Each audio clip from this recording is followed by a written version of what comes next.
Welcome to the Deep Dive, and today we're going to be tackling a pretty meaty philosophical concept, one that I know is going to be right up your alley as a philosopher. Yeah. It's the distinction between doing harm and allowing harm. Oh, yeah. Now, I know at first glance it might seem kind of straightforward, like, okay, is there really that much to talk about here? Yeah. But trust me, this is one of those things in philosophy, you start digging into it, and it just gets more and more complex the deeper you go. Absolutely. And you've provided us with some really cool excerpts, actually, from the Stanford Encyclopedia of Philosophy. So we're going to be using that to guide this Excellent. deep dive. Yeah, and it's something that has, tentacles that reach far beyond the halls of academia. I mean, this really does touch upon huge real-world issues. You think about euthanasia, warfare, global poverty. Oh, yeah. All of these are informed by how we answer this question. So let's just start with that very basic question then. Is there a genuine moral difference between actively causing harm and passively letting it happen? Yeah. I mean, if the outcome is the same, does the method really matter from an ethical standpoint? That's the crux of the dilemma. And, philosophers have been debating this for centuries. Right. It forces us to examine the very nature of agency, responsibility, consequences of our choices, both active and passive. So let's try to illustrate this a little bit with maybe like a classic thought experiment. So imagine a person drowning. Is pushing them in morally equivalent to simply not throwing them a life preserver? Yeah. This is the classic question of action versus inaction. Right. And it seems intuitive to believe that actively causing harm, doing something to harm someone, is worse than merely failing to prevent harm. But, is that intuition really justified? Right. Or is that just a product of sort of our emotional responses rather than some deep, reasoned ethical principles? Okay. So how have philosophers tried to untangle this? What are some of the ways they've gone about this? Well, one common approach is what's called the contrast strategy, which is, we use contrasting examples to test our intuitions and see, do the lines blur or do they hold firm? Right. And a classic example of this is what's called the bathtub case, made famous by James Rachels. Oh, yeah. The bathtub case. Yeah. I remember that one from ethics class. That always sparked a lot of debate. Yeah. Maybe you could refresh our listeners' memory on exactly what that case is. Absolutely. So there are these two scenarios. In one scenario, an individual intentionally drowns a child in a bathtub. In the other scenario, the individual witnesses the child accidentally fall into a bathtub and drown, but does nothing to intervene. So same outcome, right? Right. Child dies in both cases. Yeah. One involves direct action and one involves inaction. And Rachel's argued that, if we intuitively judge the first scenario to be morally worse, he thinks our intuitions are flawed because, again, same outcome, child's death, the intent in both cases could be the same to see the child dead. That's a really dark example, but I can see how it sort of gets to the heart of this issue of like, is there a difference or is it just that, we see action as being somehow more dramatic? Right. So are we swayed by that? Yeah, is it just a matter of our psychology or is there something deeply morally relevant about that distinction? Okay, so then, but even with these very stark examples, I mean, the contrast strategy still has critics. Right. Oh, absolutely. I mean, one criticism that you might level against these cases is that, are they really controlling for all relevant factors? Right. I mean, for instance, the philosopher Francis Combe argues that the manner in which the harm is brought about, is morally relevant. Mm-hmm. The act of pushing the child into the tub, she says, involves a violation that goes beyond simply failing to rescue them. You're violating their bodily integrity in some way. Right. So there's this kind of harm that's present in the doing case that's not present in the allowing case. So it's not just about the outcome. It's also about the actual act itself. Yeah, it's about the nature of the act itself. Yeah. That's interesting. So that suggests maybe just comparing the outcomes isn't enough to establish like a universal kind of principle here. Yeah. And this is why I think we need to delve deeper into the conceptual frameworks surrounding doing and allowing. It's not just enough to compare outcomes. We've got to really dissect what these terms mean, how they relate to agency, and what distinguishes them at a very fundamental level. So let's unpack that then. Let's actually look at these terms. Yeah. What are some of the key attempts to define the distinction between doing and allowing? Well, one very prominent approach focuses on causation. The idea is that doing harm implies actively causing it, Okay. whereas allowing harm suggests a more passive role. Seems straightforward, right? Right. but it gets really muddled really quickly. Yeah. I mean, if you don't water your plants and they die, you haven't physically harmed them, but your lack of action has caused their demise. Yeah, so is that a doing or an allowing? So, causation, which seems like an intuitive starting point, actually, Right. doesn't always align neatly with our moral intuition. Okay. So if causation isn't like the silver bullet, what other avenues have philosophers looked at? Well, another approach involves counterfactuals, exploring what would have happened if the agent hadn't existed. Okay. So, suppose we have this case where a king allows his brother to starve even though he could easily provide food. If the king had never existed, the brother might have inherited the throne and lived a prosperous life. Right. So, does this counterfactual scenario, absolve the king of responsibility? That's interesting. I mean, but it seems like you could get into some pretty wild thought experiments with the counterfactuals. Yeah, it's a slippery slope. You can't always predict, how a chain of events would have unfolded. It gets highly speculative very quickly. So maybe not the best way. Mm. So if causation and counterfactuals aren't quite cutting it, what other tools are there in the philosopher's toolbox when trying to figure this out? Well, one framework that I find compelling is one that's offered by Philosopher, who suggested it's about interfering with a sequence of events. So doing involves setting in motion this harmful sequence of events, Okay. whereas allowing means failing to interrupt a sequence that's already in progress. I like that. That It- seems to make sense, right? It brings in this element of time and process, right? So Mhm. if you push someone in a river, you're kind of starting that whole... You're initiating it. Yeah. And if you see someone struggling, you're not doing anything. You're just kind of letting that existing sequence unfold. Is that kind of the gist of it? Yeah, that's exactly right. So Foot's framework, I think, provides a much more concrete way to differentiate between doing and allowing. It focuses on the agent's role in that causal chain of events. And this idea of sequences ties in really nicely, actually, to the idea of positive versus negative rights, right? I know Warren Quinn talks about that. Absolutely. I think. Yeah, so Quinn argued that, doing often involves violating negative rights. These are rights not to be interfered with. Whereas allowing often involves violating positive rights. These are rights to receive aid or assistance. So there's this nice symmetry there. Right. So negative is don't interfere with me. Positive is help me. Exactly. Okay. So, I mean, that distinction between the types of rights adds a whole other level of complexity to this. Oh, absolutely. It makes us ask, well, which ones are more important and when? Yeah, it's a very important framework for evaluating moral dilemmas that extends, far beyond the realm of, hypothetical thought experiments. I mean, this really has implications for how we think about healthcare, social justice, international relations.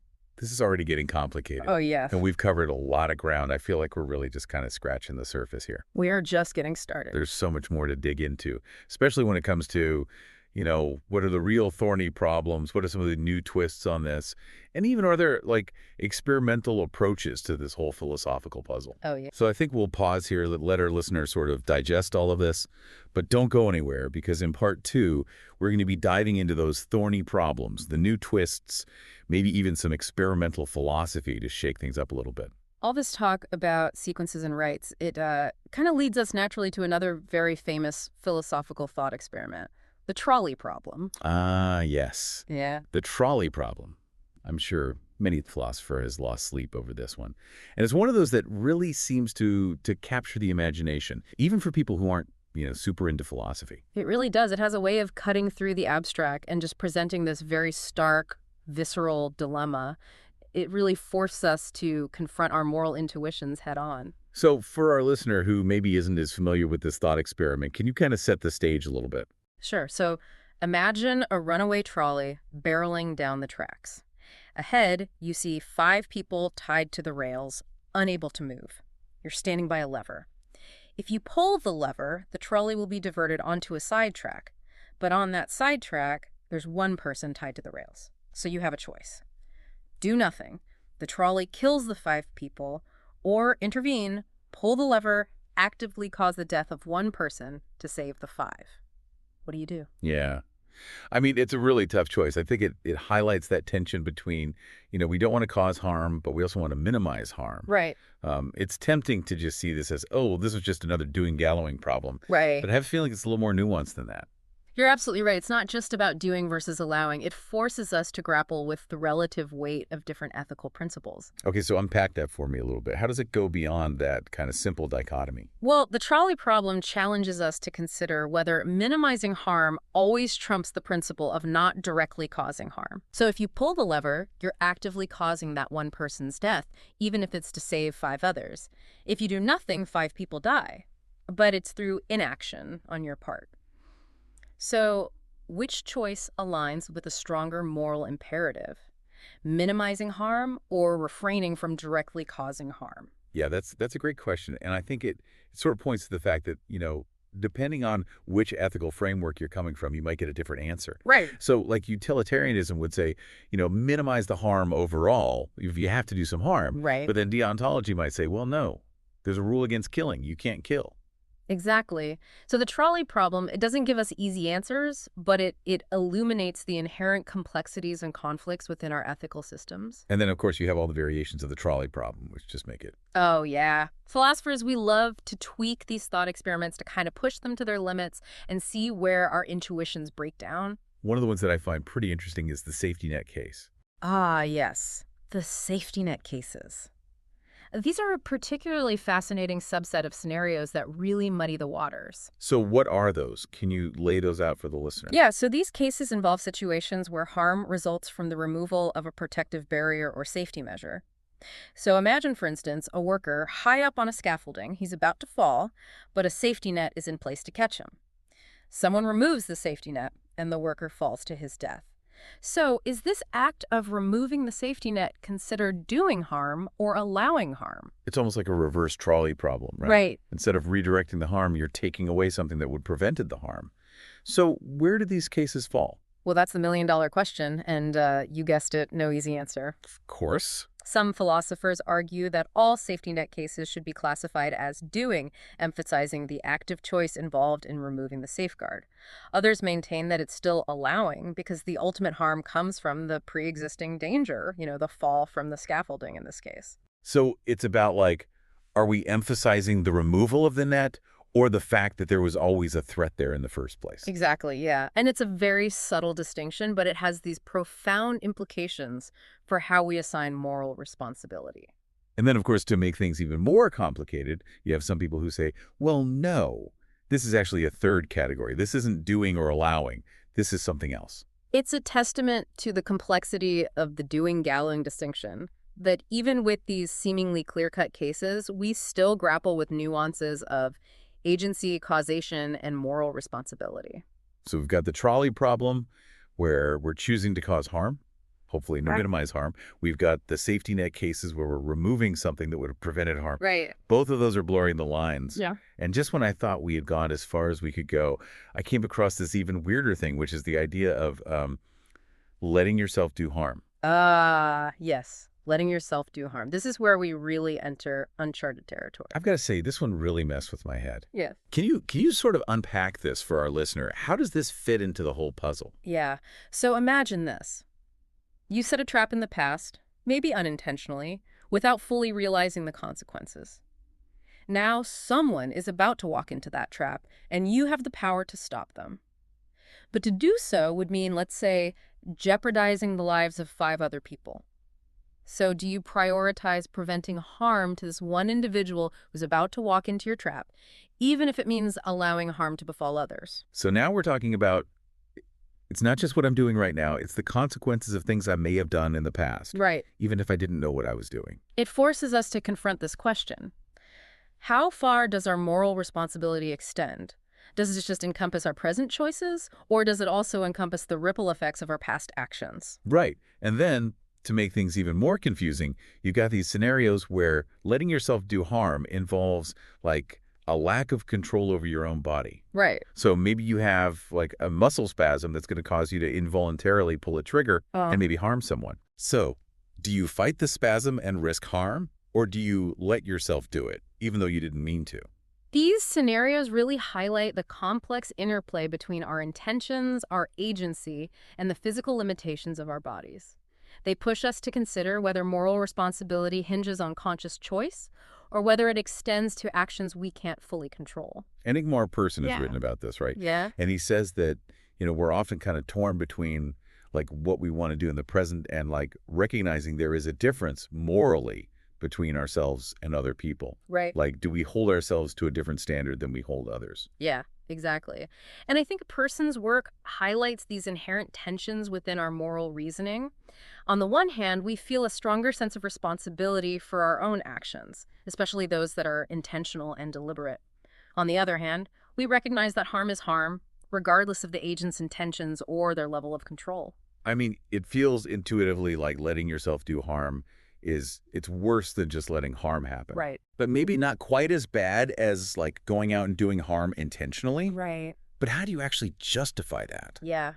It really pushes us to the very limits of our ethical frameworks. It forces us to confront these very messy realities of human agency, responsibility, and the often unpredictable consequences of our choices.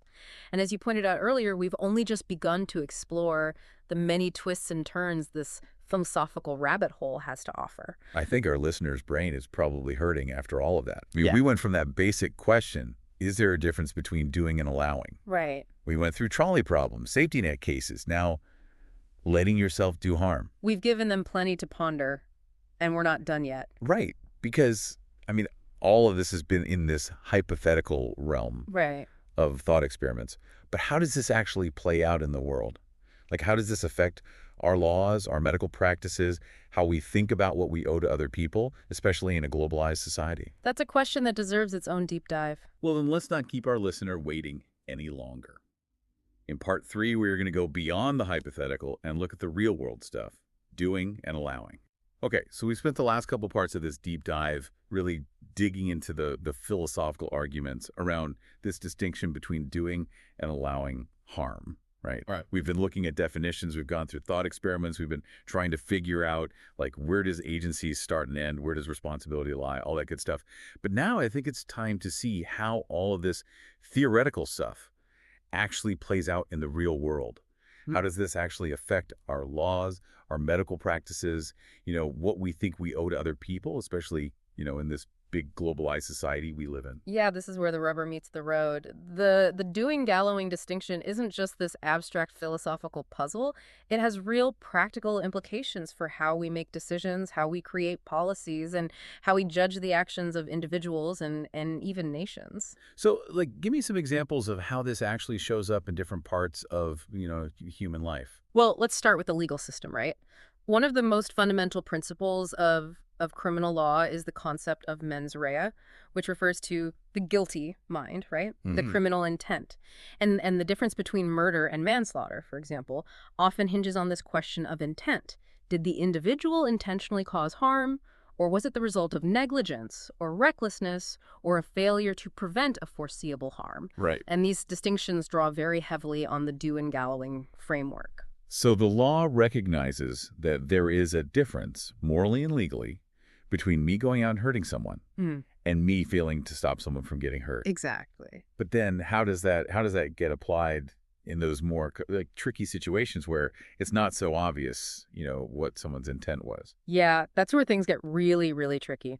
So think about cases involving corporate negligence, for example. Okay. If a company fails to implement proper safety regulations and as a result, workers are injured or killed, is that considered doing harm or allowing harm? Was there this deliberate intent to cause harm? Or was it just a case of negligence, failing to foresee the potential consequences of inaction?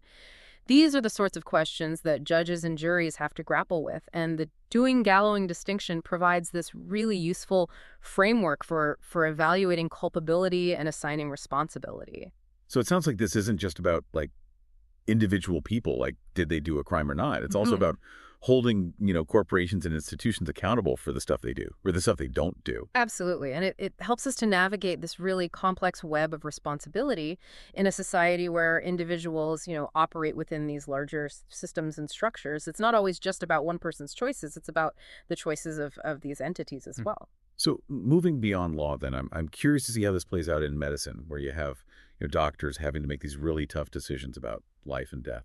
Yeah, well, medicine is just rife with scenarios that challenge the doing-gallowing distinction. Think about end-of-life decisions, for example. Yeah. Is withdrawing life support consider doing harm or allowing nature to take its course? Right. Is there a moral difference between withholding treatment and actively administering a lethal dose of medication? Right. I mean, these are questions that patients and families and medical professionals have to confront, and the answers are rarely straightforward. There's just so much at stake in those cases. Yeah, it seems like, I mean, those decisions are so emotionally loaded anyway. It's probably even harder to be like, okay, well, what's the morally right thing to do here? Absolutely. And it's not just about end-of-life decisions. Right. Think about the allocation of scarce medical resources. If a hospital has to choose between funding a life-saving treatment for one patient or providing basic health care to a larger population, are they doing harm by, choosing one over the other? Are they allowing harm by failing to meet the needs of all those who require care? Right. I mean, these are just such complex ethical dilemmas with really no easy solutions. Wow. So it seems like the doing-gallery distinction, it's helpful in some cases, but in others, it kind of creates more questions than it answers, especially when you're dealing with, the messy real world where there's all these other factors going on. Yeah, and that's the nature of ethical dilemmas. There rarely are these clear-cut black and white answers, but I think the doing gallowing framework, even with its limitations, gives us this starting point for analyzing these complex situations, for clarifying our intuitions, and for engaging in these meaningful dialogues about our values and our obligations. And speaking of obligations, I'm really interested in how this plays out in terms of like what we think we owe to people in other parts of the world. Like, do wealthy nations have an obligation to help those who are, suffering in poverty or in conflict zones in other parts of the world? Yeah, that's a question that's been debated for decades, and it's closely tied to this distinction between positive and negative rights that we talked about earlier. If we believe that we have a duty to prevent harm, even when we haven't directly caused it, then that really changes our entire perspective on issues like foreign aid, humanitarian intervention, global poverty. Right.